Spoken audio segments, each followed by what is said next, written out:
नमस्कार मैत्रिणींनो, आपल्या सर्वांचे मनपूर्वक स्वागत आहे. आजचा आपला व्हिडिओ अत्यंत शक्तिशाली आणि महत्त्वाचा आहे, कारण आपण बोलणार आहोत वर्षातील शेवटच्या संकष्ट चतुर्थीबद्दल. जी संकष्टी वर्षभरात अनेक इच्छा पूर्ण करते, पण शेवटची संकष्टी ही विशेष असते. अशी मान्यता आहे की या दिवशी गणपती बाप्पा आपल्या सर्व मनोकामना पूर्ण करतात आणि वर्षभरातील अडथळे दूर करून पुढील वर्ष उज्ज्वल करतात. आजच्या या पवित्र दिवशी संध्याकाळी तुम्ही एक विशेष उपाय केलात तर तुमचे भाग्य अक्षरशः चमकू लागते. कपाती, अडथळे, वाईट शक्ती, नजरदोष सगळं काही संपतं. संकष्ट चतुर्थीचे महत्त्व काय आहे माहीत आहे का? चला तर मग जाणून घेऊ. संकष्टी चतुर्थीचा अर्थच आहे संकट हरती, म्हणजे जो संकटे दूर करतो. भगवान श्री गणेश हे विघ्नहर्ता आहेत आणि वर्षातील शेवटची संकष्टी ही अत्यंत फळदायी मानली जाते, कारण या दिवशी केलेले उपाय दुपटीने फळ देतात. या संकष्टीला केलेला जप, पूजा आणि दीपदान हे विशेष फलश्रुती घेऊन येतात. संध्याकाळला कापूर आणि ही एक वस्तू उपाय तुम्ही नक्की करून पहा, तुम्हाला नक्कीच फलप्राप्ती होईल. संध्याकाळी चंद्रोदय होताच हा उपाय करावा. सुरुवात करण्यापूर्वी घर स्वच्छ असावे आणि उत्तरेकडे तोंड करून बसावे. जाळायची वस्तू लवंग, कापुरासोबत एक लवंग जाळायची. लवंग अगदी महासिद्ध मानली जाते. ती जाळल्यावर जागेतील निगेटिव्ह ऊर्जा जळते, नजर काढली जाते आणि घरात देवी देवतांची ऊर्जा स्थिर होते. हा उपाय कसा करायचा? पहिलं म्हणजे एक छोटी वाटी किंवा तांब्याच्या प्लेटमध्ये कापूर ठेवा. त्यावर एक लवंग ठेवा. गणपती बाप्पाची मनोभावाने प्रार्थना करा. ओम गण गणपतेय नमः हा जप 21 वेळा म्हणा. आता तुम्ही कापूर पेटवा. त्यामध्ये ज्योत शांतपणे पाहत राहा.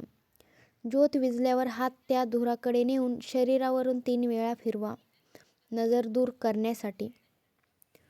तर तुम्हाला याची फलश्रुती काय मिळणार आहे फायदा? पैशांची, तुमच्या आर्थिक अडचणी ज्या काही असतील त्या दूर होतील. घरातील ताणतणाव कमी होतात. कुटुंबात सौहार्द निर्माण होते. मनोकामना पूर्ण होऊ लागतात. शत्रू शांत होतात. वाटेतले अडथळे दूर होतात. कार्यसिद्धी मिळते. गणपतीला अर्पण करायची फक्त ही एक वस्तू. संध्याकाळच्या पूजावेळेस गणपती बाप्पाला एक गुळाचा तुकडा अर्पण करा. गूळ म्हणजे गोड ऊर्जा. गूळ अर्पण केल्याने जीवनामध्ये गोडवा येतो, प्रसन्नता येते आणि सकारात्मकता वाढते. तुम्हाला प्रश्न पडला असेल, गूळच का? शास्त्र म्हणते, जेव्हा जीवनात कडवटपणा असेल, वाद असतील, पैसे कमी पडत असतील, मनात ताण असेल, तेव्हा गूळ अर्पण जीवनात गोड सौख्य आणतो. तर तो गूळ कसा अर्पण करायचं? एक छोटा गुळाचा तुकडा घ्या. गणेश मूर्तीसमोर मंद स्मिताने ठेवा.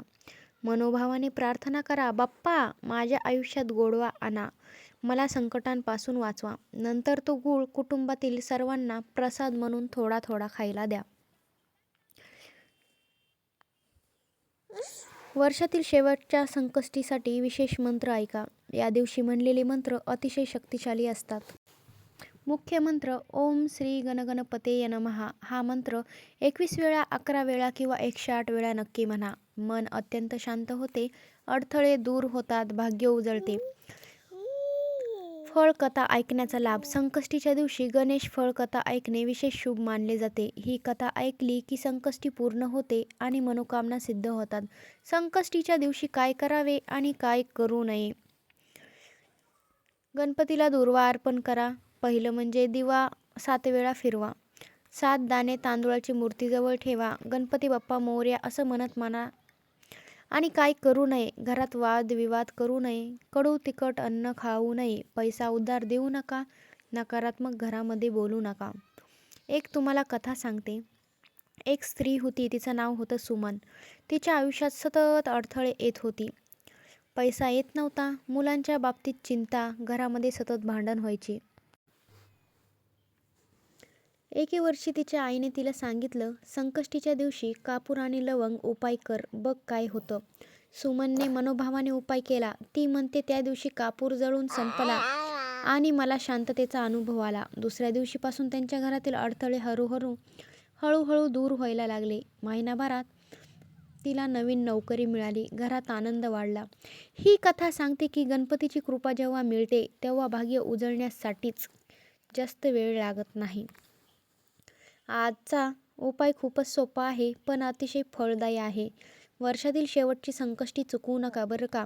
संध्याकाळी कापुरासोबत एकदा लवंग जाळा, गणपती बाप्पाला एक गुळाचा तुकडा अर्पण करा आणि तुमची प्रार्थना मनात ठेवून सांगा. बघा कशी तुमची मनोकामना पूर्ण होऊ लागते. व्हिडिओ आवडला असेल लाईक करा, शेअर करा, कमेंटमध्ये गणपती बाप्पा मोरया, मंगलमूर्ती मोरया लिहायला विसरू नका. तुमच्या परिवारावरती गणपती बाप्पांची कृपा सदैव राहो. धन्यवाद. ओम गण गणपते नमः.